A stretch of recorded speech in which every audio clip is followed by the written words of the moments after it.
আজকে আমি তোমাদের সাথে শেয়ার করব একটা হাঁসুলি নেক পিস। মেটেরিয়াল ডিটেলস মোটামুটি এখানে একটা দেয়া রয়েছে। সবার আগে আমি একটা ফিশের শেপ কেটে নিয়েছি, আর এটা আমি ইন্ডিগো কাপড় দিয়ে মুড়ে নিয়েছি।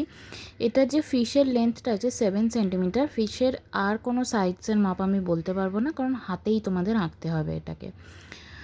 আর এখানে আমি জুটের রোপ নিয়েছি। জুটের রোপটাকে আমি ফেভিকলের সাহায্যে একটা কয়েল বানিয়ে নিয়েছি জুটের রোপটা দিয়ে। এই প্রসেসটা আমি আগে অনেক ভিডিওতে অনেক ডিটেলসে কিন্তু দেখিয়েছি, তোমরা সেখান থেকে ফলো করে নিতে পারো।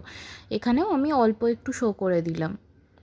এরমভাবে অল্প অল্প অল্প অল্প করে পেঁচাতে থাকবে যতক্ষণ না এটা 3.5 টু 3.8 সেন্টিমিটার মতন হয়ে সেন্টিমিটার ডায়ামিটার মতন হয়ে যায়।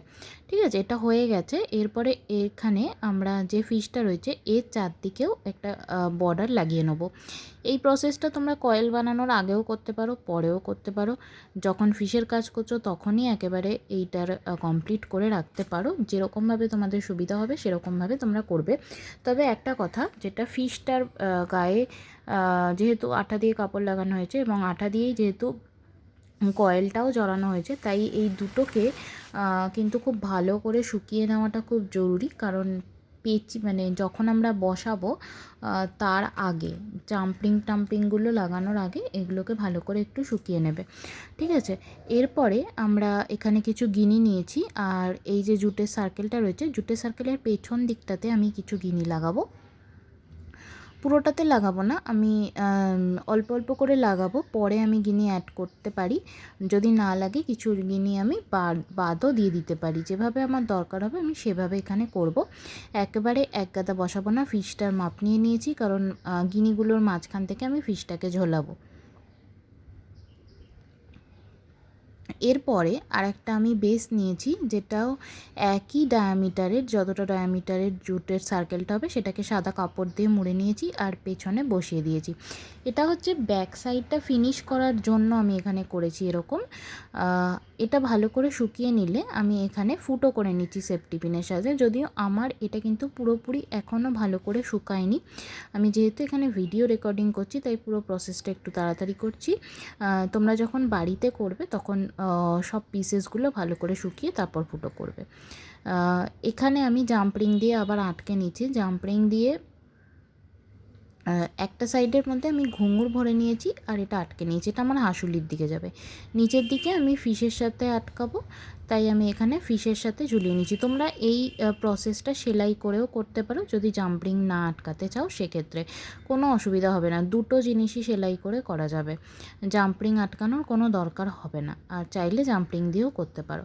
হয়ে গেছে আমার এটা মোটামুটি রেডি। এরপরে আমার যে বাকি ছোট ছোট অংশটা রয়েছে সেখানে আমি এখানে কিছু গিনি ঢুকিয়ে দিচ্ছি, তার কারণ এখানটা খালি খালি লাগছে বলে। তবে হাঁসুলিতে ভরার পরে যদি মনে হয় যে হ্যাঁ এখানটা বেশি ভরাট হয়ে যাচ্ছে বা হাঁসুলির সাথে ঠেকে যাচ্ছে, তাই এটা খোলার দরকারও হতে পারে। এরপরে আমি হাঁসুলি নিয়েছি, আর হাঁসুলির পেছনে দুটো ছোট ছোট বল থাকে, সেগুলোকে আমি খুলে নিয়েছি। সেটা আমি দেখালাম না, কারণ সেগুলো আমি কোনো কাজে লাগাইনি। এরপরে হাঁসুলির মধ্যে আমি কিছু কটন বলস আর এখানে কিছু ফাটা ঘুঙুরও আমি ভরে নিচ্ছি। তোমরা তোমাদের পছন্দ মতন যে কোনো পরিমাপের যে কোনো নাম্বারের কটন বল আর ঘুঙুর ভরতে পারো। আমি দুটো দুটো করে ভরেছি। তারপর আমার পেন্ডেন্টটাকে ঠিক মাঝ বরাবর নিয়ে নেবো, আর তারপর এটাকে চেপে দেবো একটুখানি, যাতে এক জায়গায় ফিক্স হয়ে যায়। দেখো এখানে গিনিগুলো না লেগে যাচ্ছে, তাই গিনিগুলো আমি দুটো রিমুভ করে দিলাম, যেটা এক্সট্রা লাগিয়েছিলাম। এরপরে এখানে আমি কটন বলগুলো ভরে নিচ্ছি, আর তারপরে এখানে আমি ঘুঙুর ভরে নিচ্ছি। যখন নেক পিস তৈরি করবে, কোনো নেক পিস ফিনিশ করার আগে না তার অ্যাকর্ডিংলি কোনো কম বেশি হলে সেটাকে তোমরা খুলে নেবে, সেক্ষেত্রে ফিনিশিংটা অনেক বেটার আসে। এটা আমার ভরা হয়ে গেছে এবং হাঁসুলির সাথে পুরো জিনিসটা ঝুলে গেছে। বাকি ডেকোরেশনটা আমি এরপর করব। ফিশটা একটু ফাঁকা ফাঁকা লাগছে, ফিশে একটুখানি ডেকোরেট করব, তার জন্য আমি একটা ছোট্ট আবার হোয়াইট জুটেরই সার্কেল করে নিয়েছি, আর একটা ছোট্ট চামচ নিয়েছি। এই চামচটা থেকে আমি দুটো ফাটা ঘুঙুরকে ঝুলিয়ে দিয়েছি আর বন্ধ করে দিয়েছি জাম্পরিংয়ের সাহায্যে। এখানে। আর তারপর একটা ছোট্ট মতন সার্কেল নিয়েছি, এটা ডায়ামিটারটা 1 সেন্টিমিটারও নয়, জাস্ট কয়েক দাগ স্কেলের মতন, ছোট্ট মতন। ফিশের যে তলার টেল পোর্শনটা হবে সেইটার অনুযায়ী তোমরা করে নেবে, যাতে দুদিক দিয়ে কাপড়টা একটু দেখা যায়। তোমরা যেরকম ফিশ করবে তার দুপাশে যেন একটু জায়গা থাকে সেই হিসাবে। মাঝখানে আমি এটাকে বসিয়ে দিয়েছি। এরপর মাছের চোখ করাটা খুব জরুরি, তার জন্য আমি একটা ছোট্ট মতন কড়ি এখানে ইউজ করেছি।